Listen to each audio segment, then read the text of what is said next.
दोस्तों, एक 2 महीने का बच्चा जिसकी माँ उसको सुलाकर घर के सारे काम निपटाने लगती है कि बीच में ही माँ को ख्याल आता है कि चलकर अपने बच्चे को देख लें कि कहीं जग तो नहीं गया है।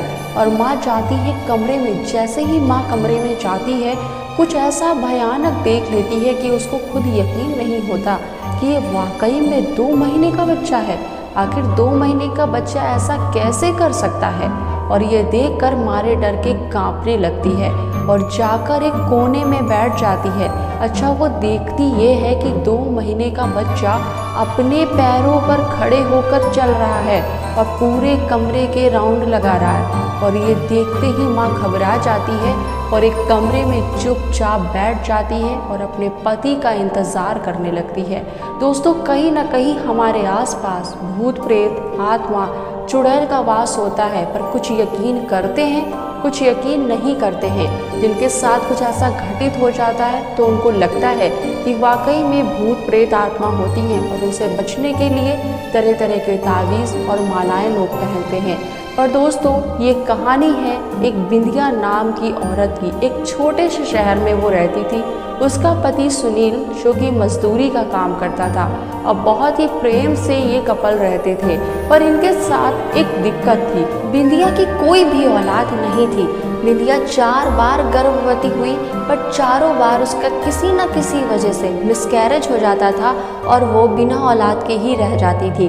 पर उसका पति सुनील जो था उसे बहुत प्यार करता था। उसको इस चीज़ का एहसास वो कभी नहीं होने देता था कि उसकी कोई औलाद नहीं है या वो उसे छोड़ देगा या उसे वो अब प्यार नहीं करता, बल्कि हर दुखद घड़ी में उसका पति उसकी ढाल बनकर खड़ा रहता था, उसके साथ ताकत की तरीके से खड़ा रहता था।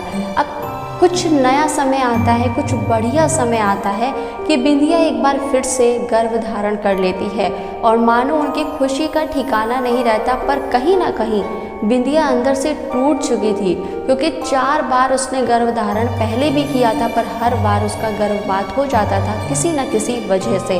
पर इस बार उसके पति को भी वही डर था अंदर से, फिर भी उसने नहीं दिखाया और उसको काफ़ी अच्छी तरीके से अपनी पत्नी बिंदिया को समझाया कि तुम्हें खाना है अच्छे से और बहुत ही अच्छे से खुद को मजबूत रखना है। हम इस बच्चे को इस दुनिया में लाएंगे और अपने परिवार को अच्छे से पालेंगे।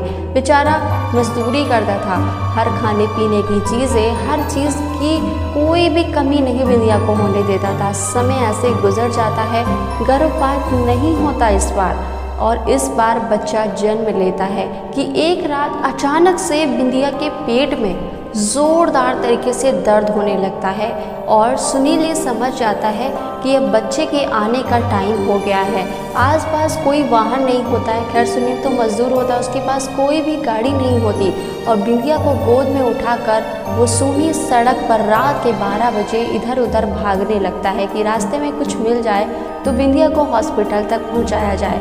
और जैसे रास्ते में लेकर जा रहा था कि बिंदिया बेहोश हो जाती है और जब बेहोश हो जाती है, जब उसको वो वही सड़क के किनारे ही लेकर बैठ जाता है कि उसकी नज़र पड़ती है कि सामने क्या है।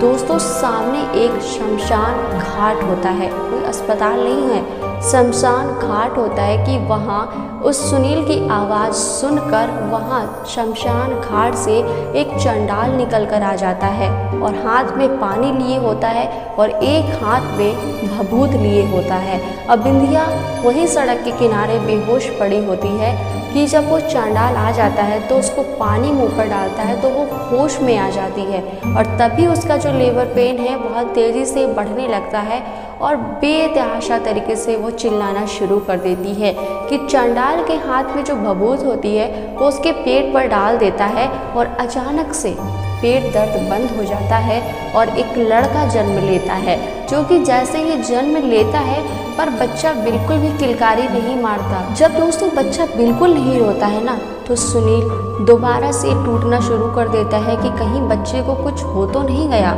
और वो बात भी बिल्कुल सही थी, बच्चे के अंदर जान तो थी ही नहीं। पर चांडाल के हाथ में जब बच्चा होता है, जब वो देखता है कि बच्चा मरा हुआ पैदा हुआ है, तब वो अपनी आँख बंद कर लेता है और कुछ मंत्र का जाप करता है और कुछ ही मिनट के बाद में दोस्तों बच्चा किलकारी मार के रोने लगता है और उसकी किलकारी सुनकर पति पत्नी का खुशी का ठिकाना नहीं रहता और चांडाल उस बच्चे को उसके बाप के हाथ में सौंप कर दोबारा से शमशान घाट चला जाता है।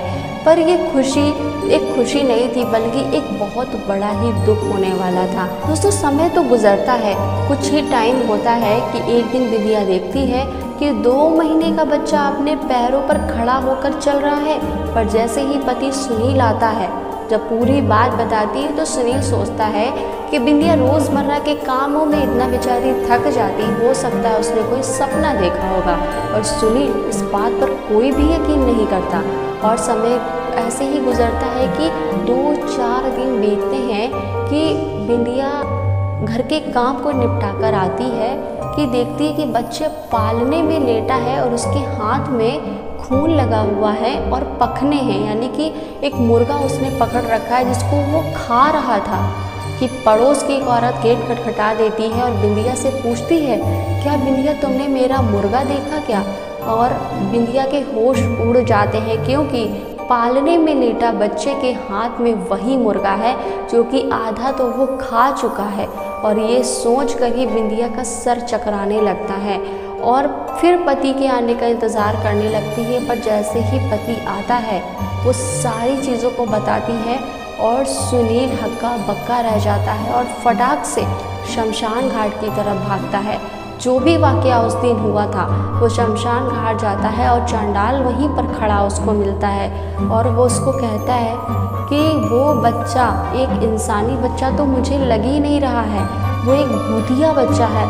तो चांडाल एक रहस्यमय मुस्कान के साथ मुस्कुराने लगता है और बोलता है कि उस रात तुम लोगों का दुख मुझसे देखा नहीं जा रहा था, इसीलिए मैंने उस बच्चे के अंदर एक चुड़ैल की आत्मा, एक भूत की आत्मा को प्रवेश करके उस बच्चे को ज़िंदा कर दिया और वो बच्चा आने वाले कुछ ही दिनों तक ज़िंदा रहेगा, क्योंकि उसकी आत्मा को कहीं और जाना है।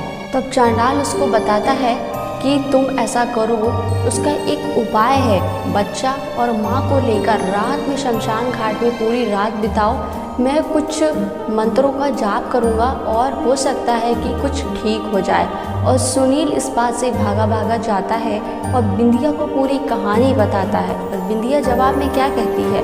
कहती है, ये बच्चा मुझे मार ही क्यों ना दे, पर मैं अपने बच्चे को बिल्कुल अलग नहीं करूँगी। और बिंदिया ज़ोर ज़ोर से रोने लगती है। रात का इंतज़ार होते ही सुनील एक कदम उठाता है दोस्तों कि बच्चे को उठाकर शमशान घाट ले जाता है और चांडाल के हाथ में रखकर बोलता है कि ये आफत की जो जड़ तुमने मुझे दे दी है, ये तुम ही संभालो, मैं पति पत्नी बिना बच्चे के ही खुश हैं। और ये देखकर चांडाल गुस्सा हो जाता है और कहता है कि तुमने ये ठीक नहीं किया, क्योंकि बिना माँ के ही बच्चे को ले आए, ये तो हम दोनों को ही मतलब मौत के घाट उतार देगा।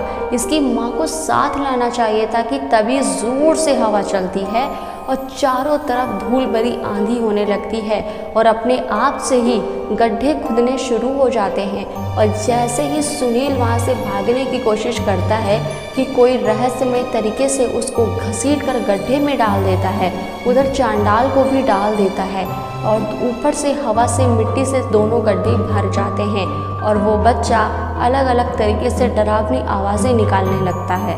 इधर का ये वाक़या तो ख़त्म होता है। उधर जब बिंदिया की आँख खुलती है, तब देखती है कि उसका बच्चा उसी के पास लेटा होता है और पैर से खूब खेल रहा होता है और अपनी माँ की तरफ देखकर मुस्कुरा रहा होता है।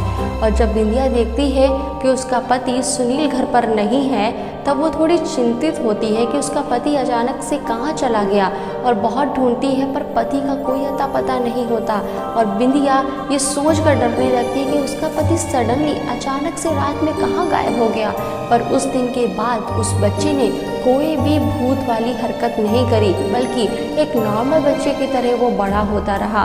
पर पता नहीं उस बच्चे को शायद यही मंजूर था कि उसकी इस माँ से उस बच्चे को शायद अलग ना किया जा सके। और ऐसे ही वो बच्चा अपनी माँ के साथ रहने लगता है और उसके बाप का कोई अता पता नहीं होता, बल्कि उसी बच्चे ने, उसी भूत के बच्चे ने सुनील को मार दिया होता है। तो दोस्तों, इस कहानी के बारे में आप क्या कहेंगे?